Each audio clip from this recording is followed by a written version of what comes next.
Hello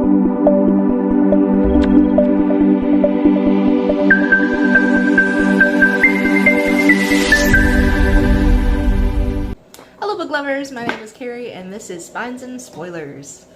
So, it is currently the late evening of October 16th. Thus far I have read 10 books in October. So, I had a thought. There are 31 days in October. What if I tried to read 31 books in October, thus adding 21 books to my TBR? Is this a good idea? Probably not. Am I going to completely burn myself out on reading? Possibly. I don't know. Will I even get close to my goal? Who's to say, honestly? But, at any rate, I'm pretty sure I'm gonna have fun with it, because I don't know. Maybe it's just because I get to draw names out of this. Maybe that's the whole reason that I'm doing this. I don't know. But, at any rate, I'm gonna do it. That being said, let's get into it. I'm going to draw 21 names from this. I'm going to write it down in my notebook here. Okay, so usually I try to discuss what I am reading and what I'm drinking at the beginning of each video. My track record for doing this is spotty at best, but that's okay. I'm gonna do it today anyway. I'm currently reading the ebook of The Haunting of Alejandra, and I'm drinking water. Just water. Ice water, actually, to be more specific. That being said, let us begin. It's like a ceremonial lifting of the lid. Okay. I'm gonna do this without looking. I got a blue. Fever Dream. I don't remember what that is at all. Okay, figured out why this doesn't sound familiar. It's one of the books that Goodreads put up that are like translated works, basically. It is Fever Dream by Samantha Schweblin.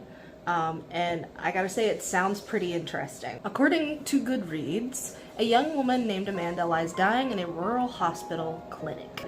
A boy named David sits beside her. She's not his mother. He's not her child. Together, they tell a haunting story of broken souls, toxins, and the power and desperation of family. Fever Dream is a nightmare come to life, a ghost story for the real world, a love story, and a cautionary tale.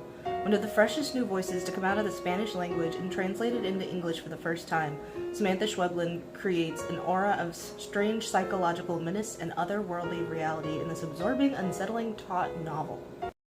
So that sounds interesting. It's describing it as a novel, but it sounds more like a novella to me. It's only 183 pages. Starting out strong, that one sounds interesting. Let's go for number 2. Let's see, I'm going entirely by feel. That was 2 blues. That's another 2. I'm gonna mix y'all back in. So we're gonna try this again. Pink. That's a different one. Alright, let's see. What are you? Magic lies and deadly pies. Oh my god, yes. This is a cozy mystery. I don't remember what it's about right off the top of my head. I just remember that it's a cozy mystery and that this is one of the ones that I was kind of hoping that I would draw. Okay, so this sounds absolutely delightful. First time Daisy Ellery killed a man with pie, it was an accident. Now it's her calling. Daisy bakes sweet vengeance into her pastries, which she and her dog Zoe deliver to the men who have done dirty deeds to the town's women. But if she can't solve the one crime that's not of her own baking, she'll be out of the pie pan and into the oven. There's more, but I'm gonna leave it at that because it's very long. But it sounds interesting. I'm intrigued. I like this. I like this a lot. Alright, now for number 3. Okay. That's another blue! Oh, well, I've already read this one. One of us is lying. So, now, the actual number 3. Ooh, this is non-fiction.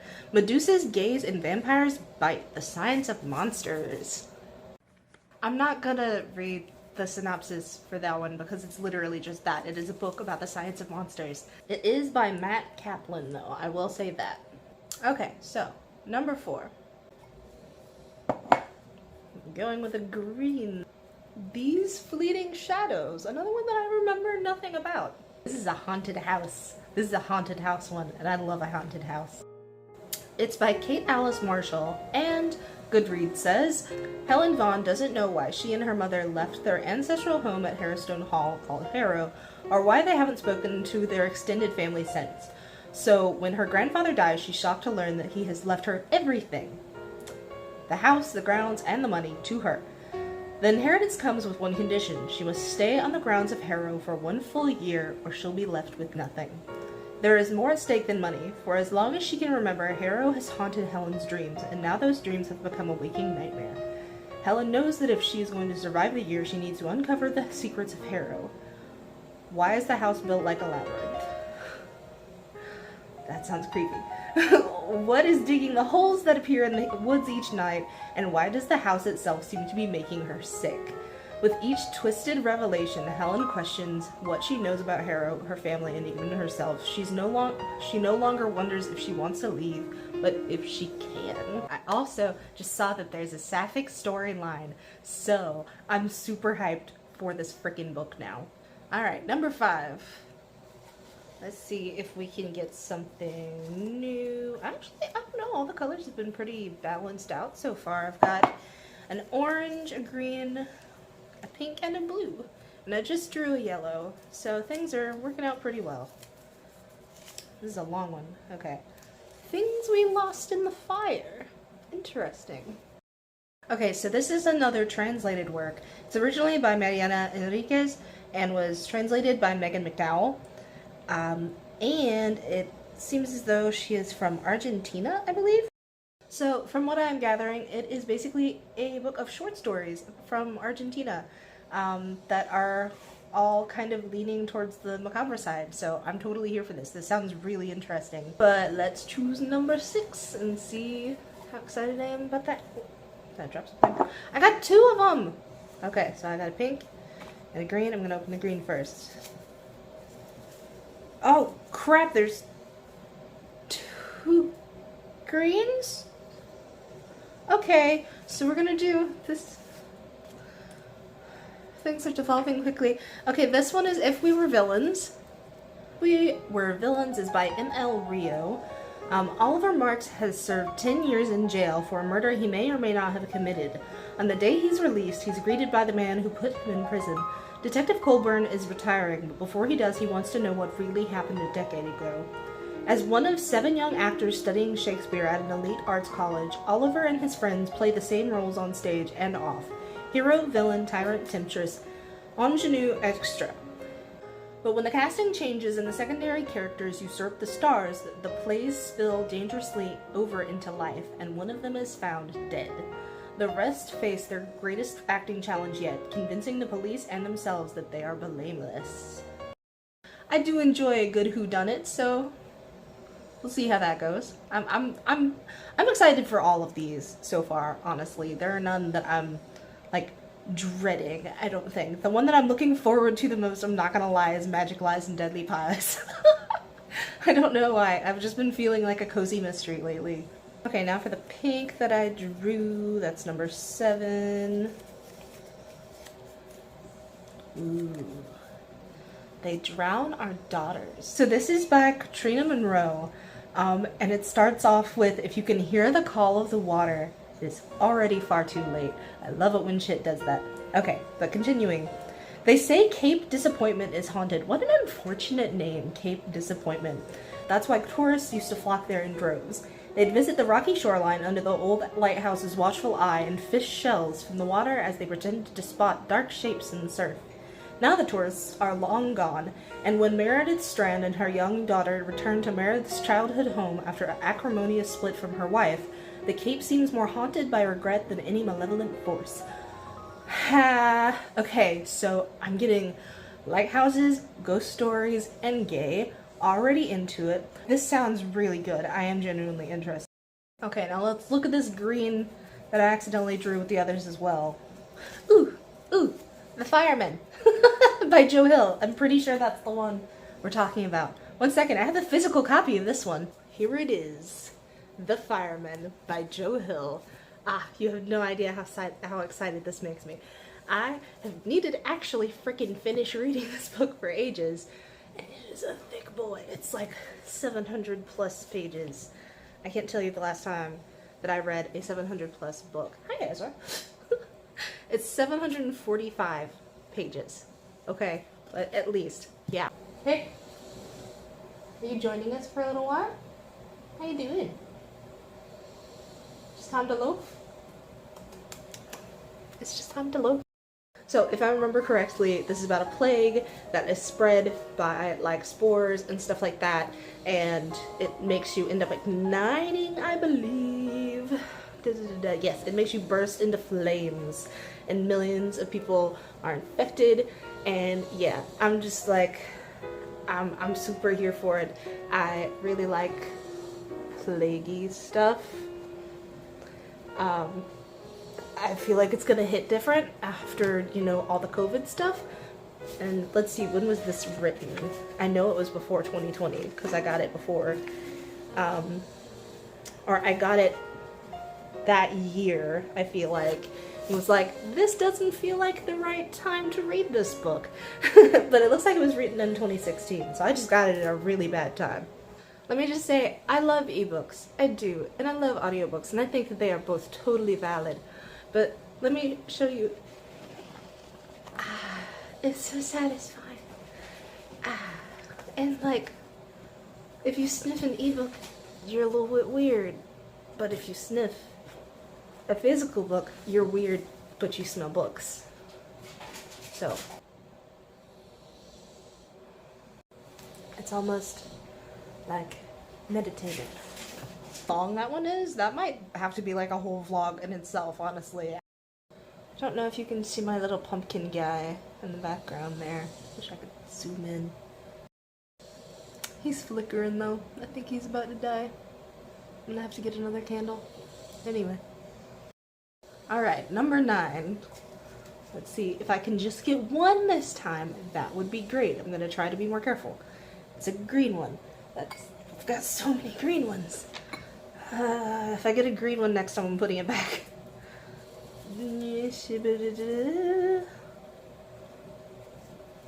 Okay, I have to toss this one anyway because I'm already reading it, technically, The Haunting of Alejandra, and it's really good so far. I think I'm like a quarter of the way into it.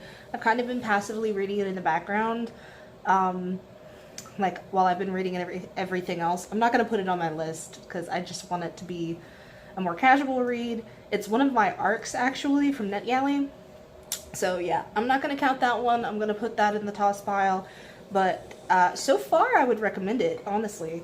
But that being said, let's mix these up a little and then I will grab another one. Hey, a yellow. Very Secret Society of Irregular Witches. So it looks like this is a romance. I think this is the first romance that we're gonna have in this. Like, it is by Sengu Mandana, and it sounds interesting. A warm and uplifting novel about an isolated witch whose opportunity to embrace a quirky new family and a new love changes the course of her life. Okay. As one of the few witches in Britain, Mika Moon knows she has to hide her magic, keep her head down, and stay away from other witches so their powers don't mingle and draw attention. And as an orphan who's lost her parents at a young age and was raised by strangers, she's used to being alone and she follows the rules, with one exception, an online account, where she posts videos pretending to be a witch. She thinks no one will take it seriously, but someone does, of course. An unexpected message arrives, begging her to travel to the remote and mysterious Nowhere house to teach 3 young witches how to control their magic. It breaks all of the rules, but Mika goes anyway and is immediately tangled up in the lives and secrets of not only her 3 charges, but also an absent archaeologist, a retired actor, 2 long-suffering caretakers, and Jamie.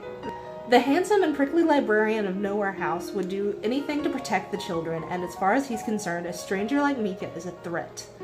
An irritatingly appealing threat. As Mika begins to find her place at Nowhere House, the thought of belonging somewhere begins to feel like a real possibility.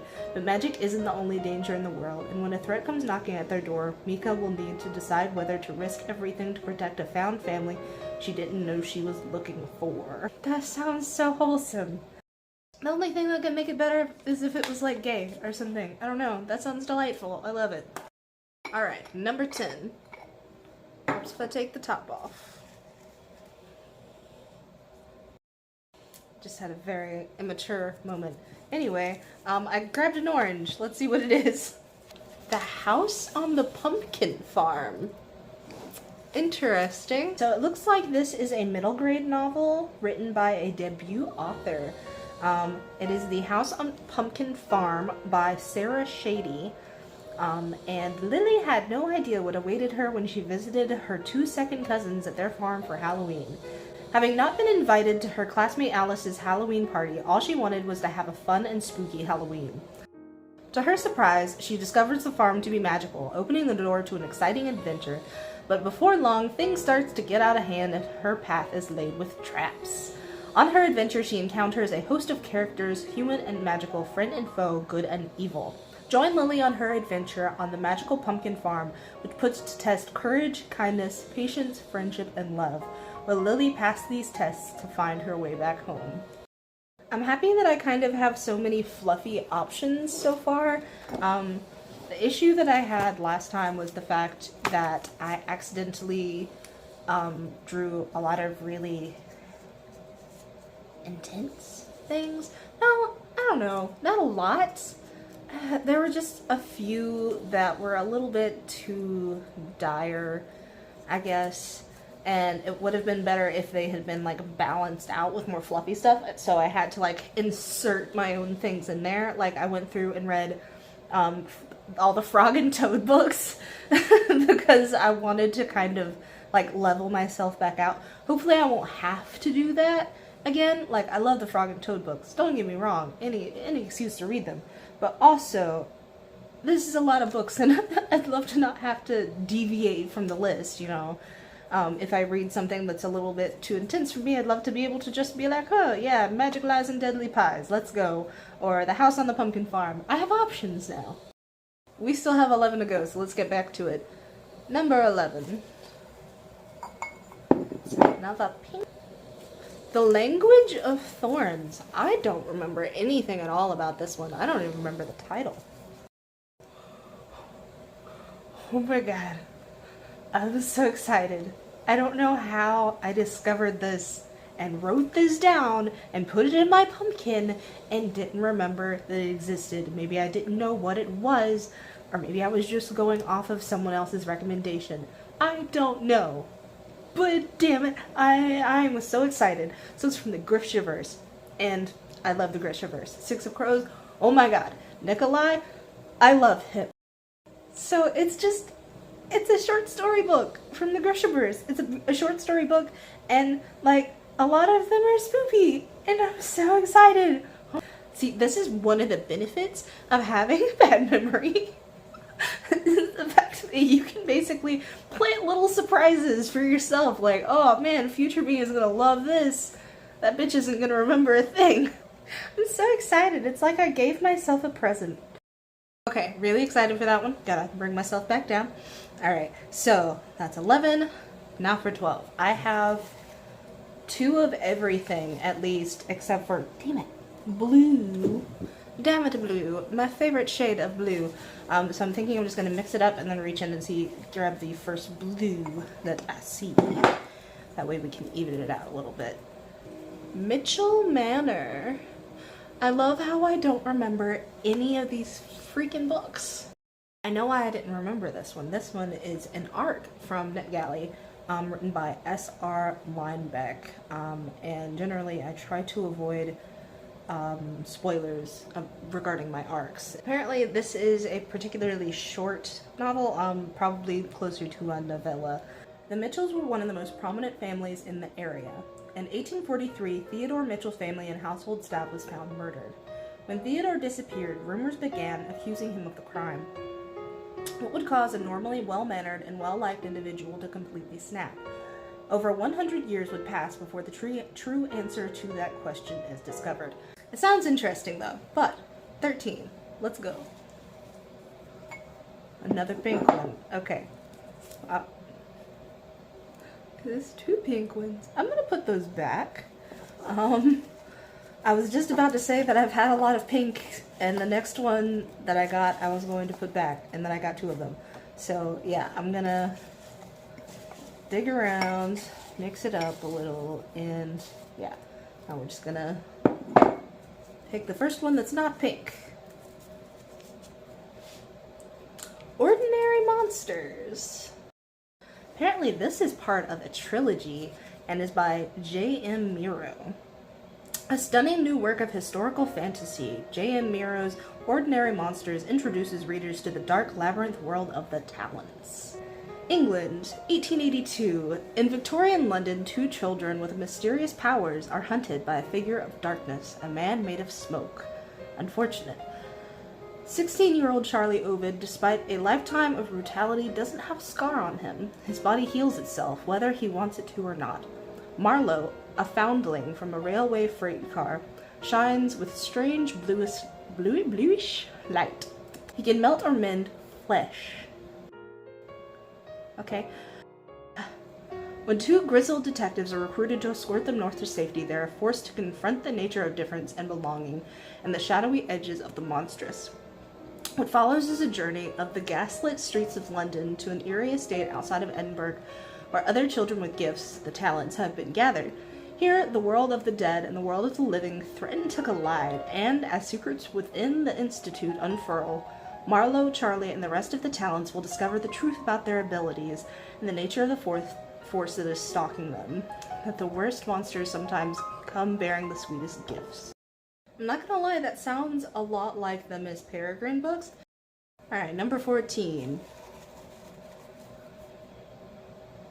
It's another green. Hopefully this is not a pattern. I've already read this one anyway. It's the Tea Dragon Society. This was a really cute book. I totally recommend the Tea Dragon Society. The next thing. Oh. This may be one of those dire ones. Everyone in this room will someday be dead. So I read a couple of the reviews to kind of get more of a sense of what I'm looking at, and this feels like one of those books that I'm going to end up needing to like take a break from, that I'm gonna have to like Frog and Mr. Toad. It's put in a list of books entitled POV, You Need a Therapist. It's in there with A Little Life, which I know for a fact is just hellacious, and Sharp Objects, which I also know is super hellacious, and I don't know what just happened to my accent. What? The northern half of my family just kicked in all of a sudden. I don't know why. But anyway, Everyone in This Room Will Someday Be Dead by Emily R. Austin. Gilda, a 20-something lesbian, cannot stop ruminating about death. Desperate for relief from her panicky mind and alienated from her repressive family, she responds to a flyer for free therapy at a local Catholic church, good for her, and finds herself being greeted by Father Jeff, who assumes she's there for a job interview.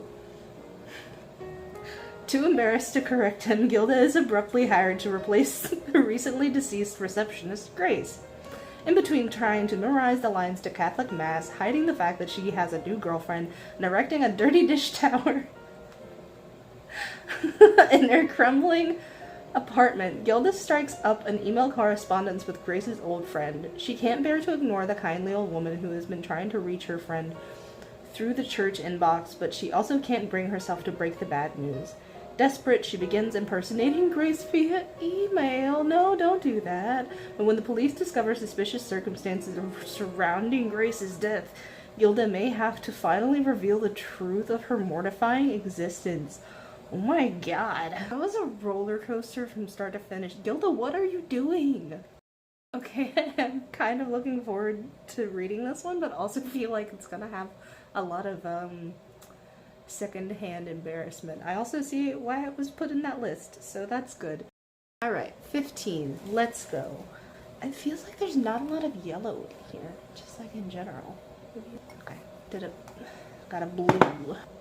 Hacienda and All My Dreams. What? So I don't think that this exists. I'm guessing what happened is that I accidentally like mixed together two books, maybe? I don't know. Either way, I'm going to do some research and see if I can figure out what happened, because I only put things in here that I have either a physical copy of, an ebook copy of, or an audiobook copy of.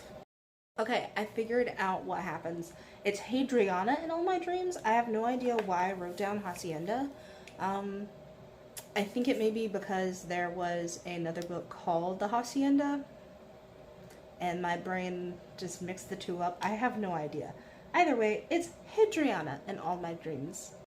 I looked did some research on my tablet to see if I could find what the hell I was talking about, and here's the copy for the ebook.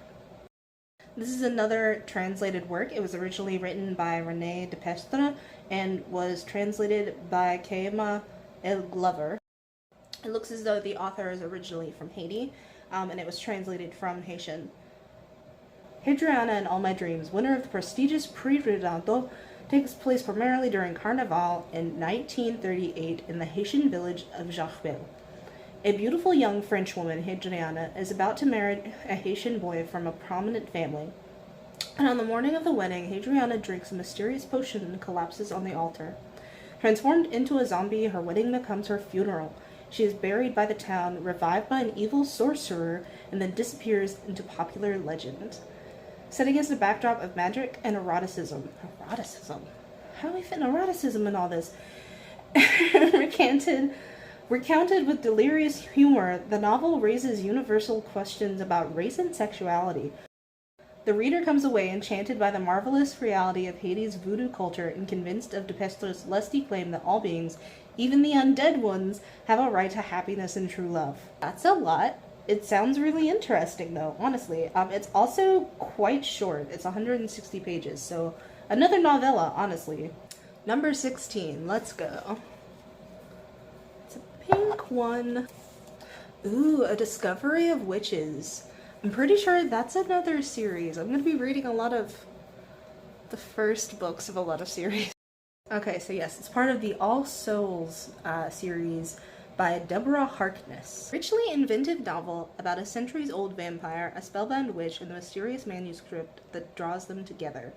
Deep in the stacks of Oxford's Bodleian Library, young scholar Diana Bishop unwittingly calls upon a bewitched alchemical manuscript in the course of her research. Descended from an old and distinguished line of witches, Diana wants nothing to do with sorcery, so after a furtive glance and a few notes, she banishes the book to the stacks. But her discovery sets a fantastical underworld stirring, and a horde of demons, witches, and vampires soon descends upon the library. Dang it, Diana! Diana has stumbled upon a coveted treasure lost for centuries, and she is the only creature who can break its spell, of course. Debut novelist Deborah Harkness has crafted a mesmerizing and addictive read, equal parts history and magic, romance and suspense. Diana is a bold heroine who meets her equal in vampire geneticist Matthew Claremont and gradually warms up to him, of course, as their alliance deepens into an intimacy that violates age-old taboos. Oh my. This smart, sophisticated story harks back to the novels of Anne Rice, but it is as contemporary and sensual as the Twilight series, with an extra serving of historical realism. This is one that I had definitely heard of and definitely had an inkling of knowledge about. My girlfriend read the series at one point. She didn't tell me a lot about them, but she kind of seemed a little bit back and forth. I'm going to have to ask her about it. Like, I'm going to have to message her and ask her what her ending feelings were on all of this, her concluding feelings. It's always intimidating to start new stories, but it's also a little bit exciting, so I don't know. 5 left. Let's go. Got another blue. What are you? How does this happen twice? Okay, we'll see what both of these are. Not good for maidens. I don't want to do this, but I don't want to read this.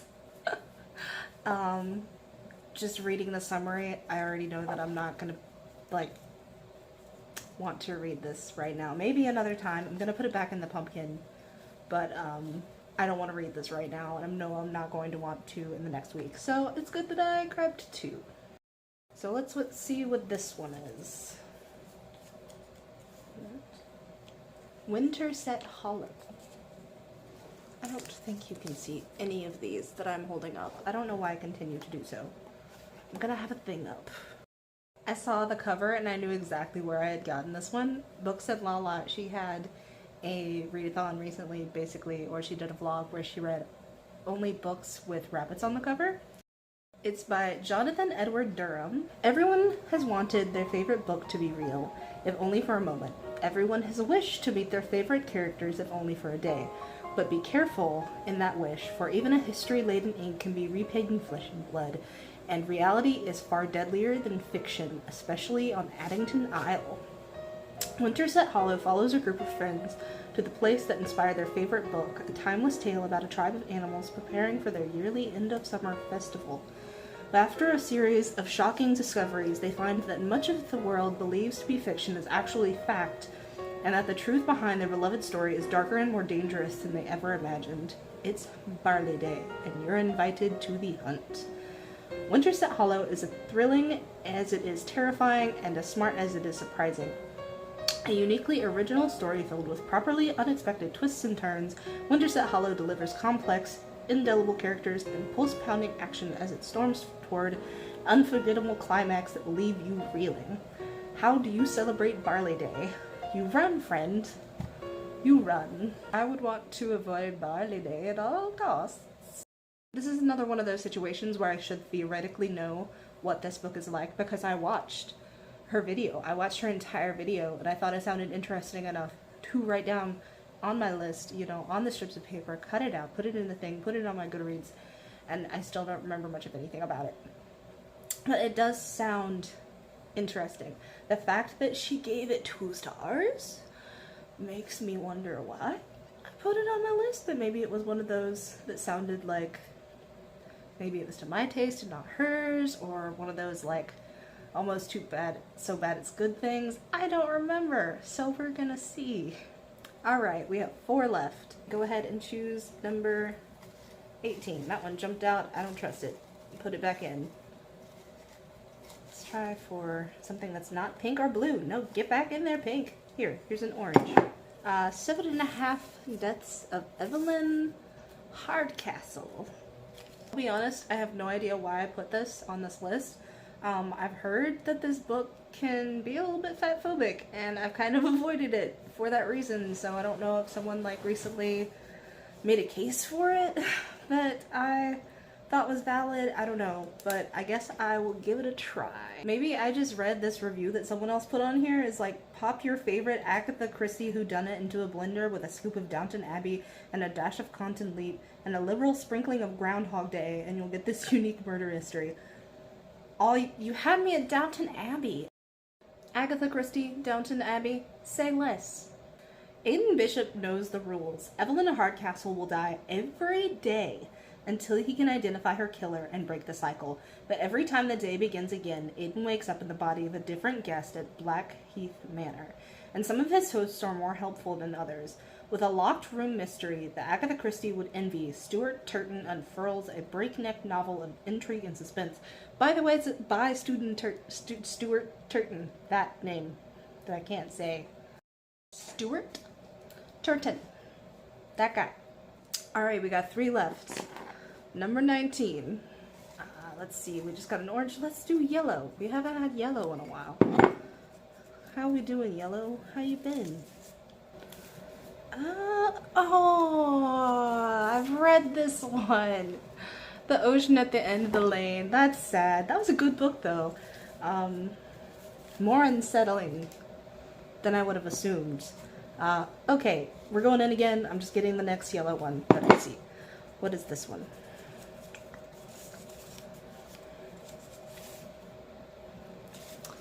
The Dangers of Smoking in Bed. Ooh, this is another translated one. It was written by Mariana Enriquez and was translated by Megan McDowell. So it looks like this might be a series of short stories as well. Mariana Enriquez has been critically lauded for her unconventional and socio-political stories of the macabre.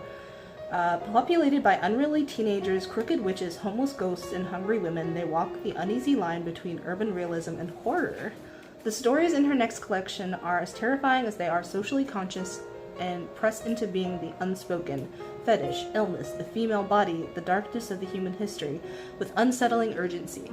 A woman is sexually obsessed with the human heart. A lost, rotting baby crawls out of a backyard into a bedroom. A pair of teenage girls can't let go of their idol. An entire neighborhood is cursed to death by a question of mortality they fail to answer correctly. Written against the backdrop of contemporary Argentina and with resounding tenderness towards those in pain and fear and in limbo, this new collection from one of Argentina's most exciting writers finds Enriquez at her most sophisticated and most chilling. That sounds absolutely fascinating. I'm totally here for it. I love short stories in general, honestly, like short horror stories. Like Stephen King got me spoiled on all that, so. But yeah, love a good horror short story. Definitely interested in this. It is just over 200 pages too. It's funny because there are like 3 really long books on this list, but there are also several quite short ones, so I think it kind of balances itself out eventually. Alright. Number 20, 2 left. Got a blue.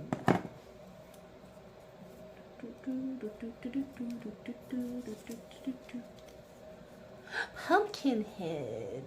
Okay, so it's written by Rainbow Rowell and illustrated by Faith Erin Hicks because it is a graphic novel. Deja and Josiah are seasonal best friends. Every autumn, all through high school, they've worked together at the best pumpkin patch in the whole wide world. Not many people know that the best pumpkin patch in the whole wide world is in Omaha, Nebraska, but it definitely is. They say goodbye every Halloween and they're reunited every September 1st. But this Halloween is different. Josiah and Deja are finally seniors and this is their last season at the pumpkin patch. Their last shift together, their last goodbye. Josiah's ready to spend the whole night feeling melancholy about it, but Deja isn't ready to let him. She's got a plan. What if, instead of moping and the usual slinging lima beans down at the Succotash hut, they went out with a bang? They could see all the sights, taste all the snacks, and Josiah could finally talk to the cute girl that he's been mooning over for 3 years. What if their last shift was an adventure? Yeah, see, that sounds adorable. Like, that sounds exactly like the kind of fluff that I need to balance out my list. Alright, so I counted it up, and the ones that I have the least of are yellow and green. I see a green, like, on top here, so I'm just gonna go ahead, grab this guy, because there really aren't a lot of yellows in here at all. I don't know why there are so few. I guess because those are my long titles. Let's see what this guy is. Whoop! House of Leaves! So for those of you who haven't heard of House of Leaves, it is highly intimidating. It is 710 pages long.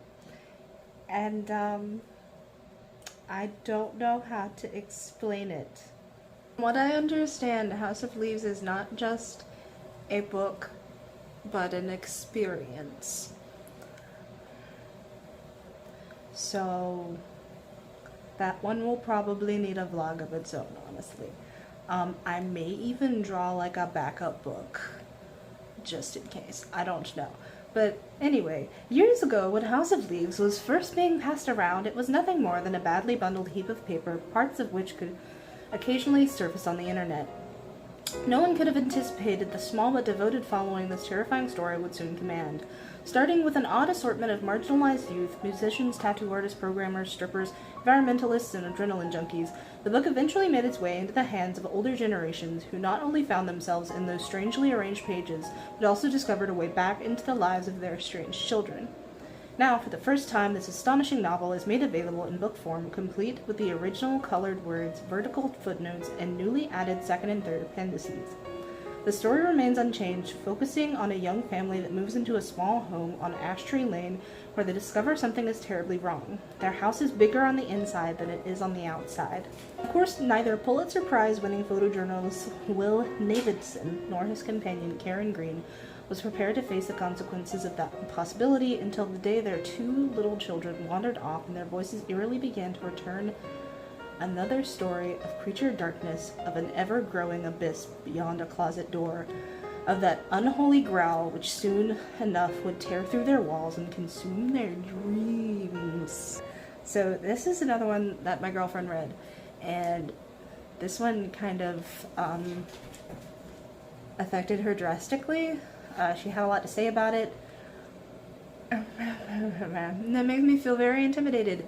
I don't know how to feel about this. I'm both excited because I've heard that it's amazing, but also highly intimidated because of how just like lauded it is for being this just like massive undertaking basically when it comes to a book. Like, this isn't just something that you sit down and casually read.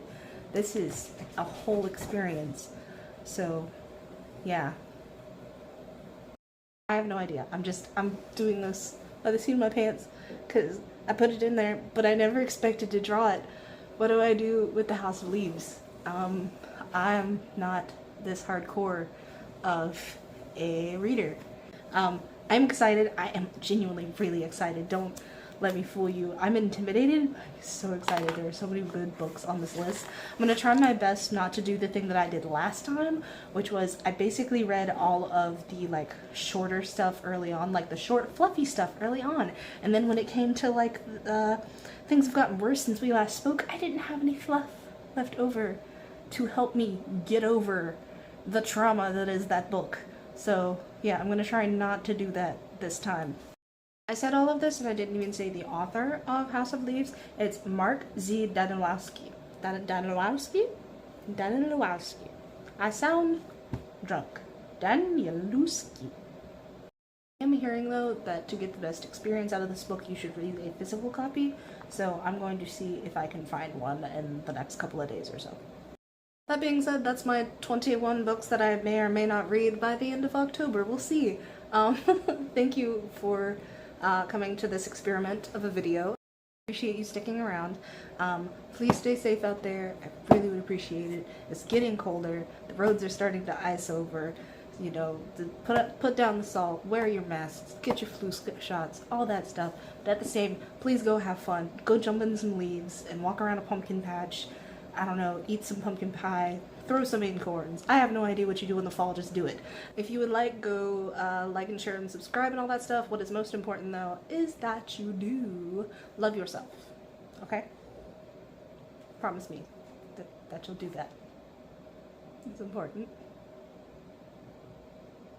Okay, bye.